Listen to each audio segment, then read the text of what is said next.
যুক্তরাষ্ট্রের বাংলাদেশি পণ্যের উপর ট্রাম্প প্রশাসনের ৩৫% শুল্ক আরোপের পর গভীর সংকটে পড়েছে অন্তর্বর্তী সরকার। কূটনৈতিক যোগাযোগ ও বৈঠক করেও এ শুল্ক প্রত্যাহারের কোনো আশ্বাস মেলেনি। পরিস্থিতি সামাল দিতে এবার বিশেষ প্যাকেজ প্রস্তাব নিয়ে যুক্তরাষ্ট্র সফরে গেছেন বাণিজ্য উপদেষ্টা শেখ বশিরউদ্দিন। এক প্রতিবেদনে জানা যায়, দেশের ভেতরে রাজনৈতিক অস্থিরতা ও অর্থনৈতিক সংকটের মধ্যেই যুক্তরাষ্ট্রের শুল্ক আরোপ যেন মরার উপর খাড়ার ঘা।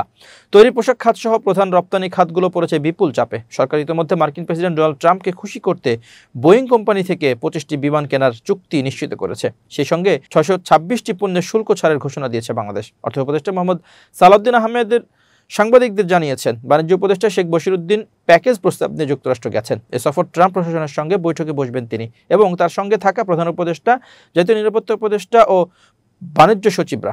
বাংলাদেশের পক্ষ থেকে ওয়াশিংটনকে বোঝাতে চাওয়া হচ্ছে যে উভয় পক্ষের জন্য লাভজনক সম্পর্ক বজায় রাখতে শুল্ক কমানো জরুরি। সে লক্ষ্যে বেসরকারিভাবে যুক্তরাষ্ট্র থেকে তুলা আমদানির উদ্যোগ নেওয়া হয়েছে।